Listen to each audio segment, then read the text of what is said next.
GTA 6 launch होने के वक्त वो ऑनलाइन मोड के साथ नहीं आएगा। अब मैं ये जानता हूँ कि आप लोगों को लग रहा होगा कि ये इनका मेन पैसा कमाने का तरीका है और मैं कुछ भी बोल रहा हूँ। तो obviously grand theft auto online Rockstar games का मेन रेवेन्यू सोर्स है और हमेशा ही रहेगा। ये एक सच बात है कि ऑनलाइन मोड के पहले साल के सेल से ही वो रॉकस्टार के सारे इन्वेस्टमेंट्स को रिकवर करने में मदद करता है। और अगर मैं ब्लेटेंटली सच कहूँ तो ग्रैंड थेफ्ट ऑटो 6 का सारा इन्वेस्टमेंट लगभग 12-13 घंटे में ही रिकवर हो जाएगा। लेकिन उसके बाद का सब कुछ ग्रैंड थेफ्ट ऑटो ऑनलाइन पर डिपेंड करेगा। और 2013 से 2015 के बीच में रॉकस्टार को ये बात समझ में नहीं आई थी।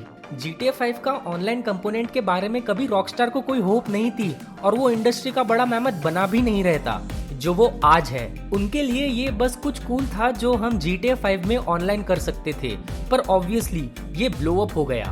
अब हर रॉकस्टार गेम टाइटल के साथ, चाहे वो GTA 5 हो या रेड डेड रिडेम्पशन हो, वो कभी भी ऑनलाइन कंपोनेंट को एग्जैक्टली उसी टाइम पर रिलीज नहीं करते जब वो स्टोरी मोड रिलीज करते हैं। और इसके पीछे एक्चुअली बहुत ही इम्पोर्टेंट और की रीजंस है। और 12 साल पहले ये रीजंस इतने इम्पोर्टेंट भी नहीं थे, जबकि आज ये बहुत ज्यादा इम्पोर्टेंट है। और इसका मेन रीजन बस ये था कि अगर गेम इंजन में कोई प्रॉब्लम हो, जैसे कि कोई छोटा बग या फिर एक्सप्लॉइट स्टोरी मोड में, गेम इंजन वो है जो ऑनलाइन के लिए यूज होता है। तो कुछ जो स्टोरी मोड में एक छोटा बग या ग्लिच हो सकता है, वो ऑनलाइन के लिए एक सिक्योरिटी रिस्क बन सकता है। और पिछले कुछ सालों में ऐसे बहुत से एक्सप्लॉइट्स आए हैं जहां पर लोगों ने दूसरे लोगों की IP एड्रेस फाइंड करके पता लगाए थे और वो करके लोग पर्सनल इंफॉर्मेशन फाइंड आउट करते थे। और ये सब बस गेम इंजन में कुछ एरर्स की वजह से हुआ था। और ये GTA 5 के ऑनलाइन साइड में भी कैरी फॉरवर्ड हुआ है। अब जब प्राइवेटी और सिक्योरिटी रिस्क की बात है तो हाँ, ये बहुत ज्यादा इम्पोर्टेंट टॉपिक हो जाती है रॉकस्टार के लिए। चलिए बात करते हैं कि GTA ऑनलाइन की रिलीज के बाद क्या हुआ। जैसे मैंने वीडियो की स्टार्टिंग में कहा, ये बस एक फन चीज थी जिसमें हम सब साथ में खेल सकते थे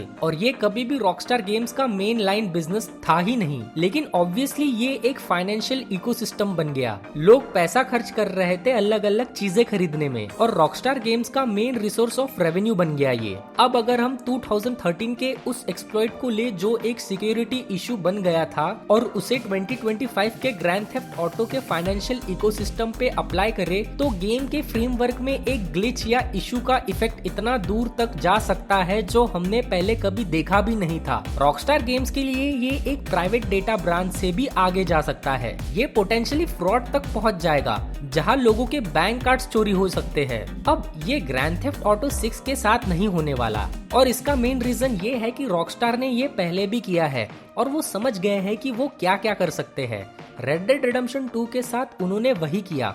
लॉन्च के पहले कुछ हफ्ते गेम इंजन के सारे इश्यूज और पॉसिबल एरियाज को फिक्स किया गया जहां पर गेम एक्सप्लॉइट हो सकता था। फिर उन्होंने गेम का ऑनलाइन साइट रिलीज किया। अब तक के हमें एग्जैक्टली नहीं पता कि उनको कौन से इश्यूज मिले थे। उन्होंने ऑब्वियसली अपडेट्स रिलीज किए और उन्हें बग फिक्सेस कहा, लेकिन रियलिस्टिकली वहाँ कुछ सीरियस स्टफ भी था, क्योंकि चाहे वो कितना भी इंटरनल प्ले टेस्टिंग करे, जब गेम मिलियंस ऑफ प्लेयर्स के हाथ में जाता है जो एक्टिवली फर्स्ट 2 वीक्स में प्ले टेस्टिंग कर रहे होते हैं, तभी असली प्रॉब्लम्स पता चलती है। और GTA 6 के लॉन्च के पहले महीने बेसिकली पेड प्ले टेस्टिंग है। हम लोग ही इसके लिए पैसे दे रहे हैं। ग्रैंड थेफ्ट ऑटो 6 जो शायद सबसे ज्यादा anticipated game of all time है और शायद सबसे ज्यादा रिस्क फैक्टर वाला गेम है, वो इसको लॉन्च डे पे ग्रैंड थेफ्ट ऑनलाइन रिलीज नहीं करेंगे क्योंकि रिस्क बहुत है। वो ये रिस्क नहीं ले सकते कि 100 मिलियन या 200 मिलियन का डेटा और प्राइवेट इंफॉर्मेशन लीक हो जाए गेम इंजन में किसी एक्सप्लॉइट की वजह से।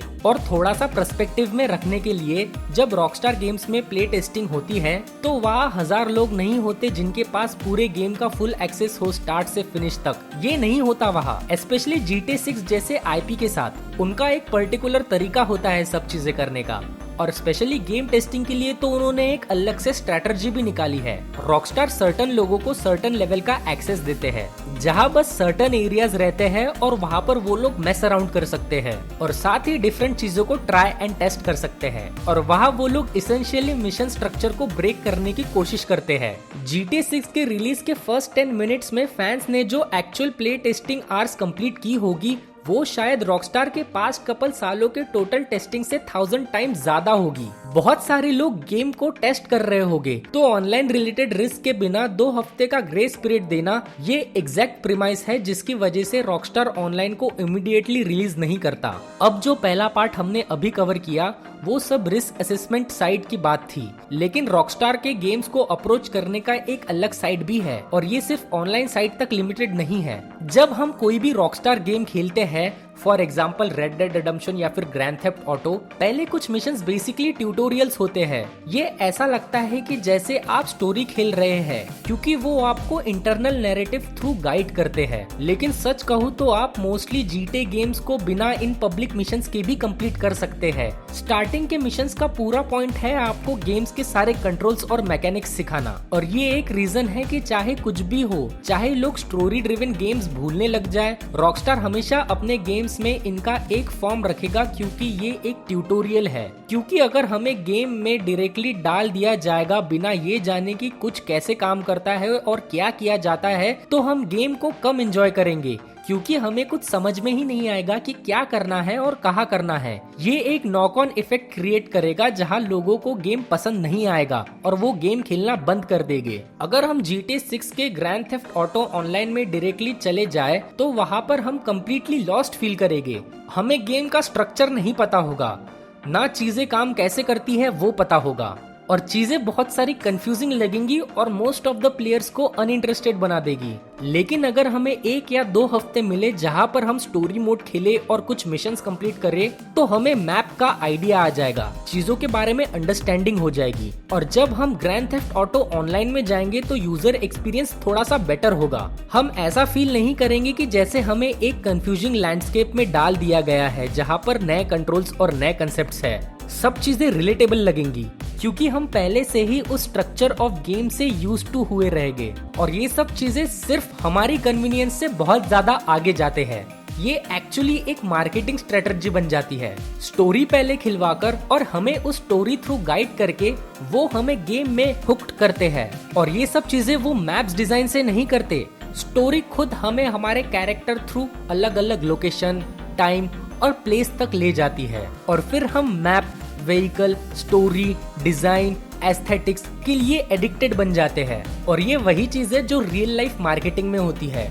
अगर आप शॉपिंग सेंटर्स देखोगे तो यूजुअली वहाँ एक एंकर स्टोर होता है। एंकर स्टोर वो रीजन होता है जिसकी वजह से लोग आते हैं, लेकिन फिर लोग अदर चीजों के लिए भी वहाँ जाने लग जाते हैं। और ग्रैंड थेफ्ट ऑटो का स्टोरी मोड हमेशा से ही वो एंकर रहा है। लोग उसके लिए ही वहाँ जाते हैं, खेलते हैं और एंजॉय करते हैं। और पहले कुछ हफ्तों के लिए स्टोरी मोड को लीजरली प्ले करना अच्छा लगता है ऑनलाइन मोड में जंप करने से पहले।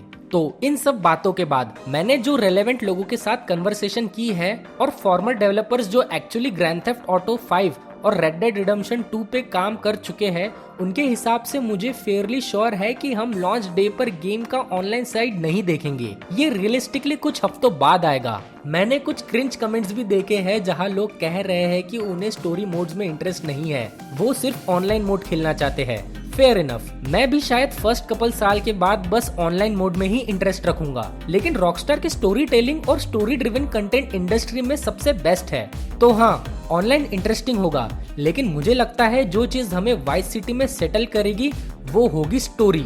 एनीवेज, अगर आपको ये वीडियो अच्छी लगे होंगे तो प्लीज लाइक, शेयर और सब्सक्राइब कर देना। मैं आपको मिलता हूँ मेरे नेक्स्ट वीडियो में, तब तक के बाय बाय।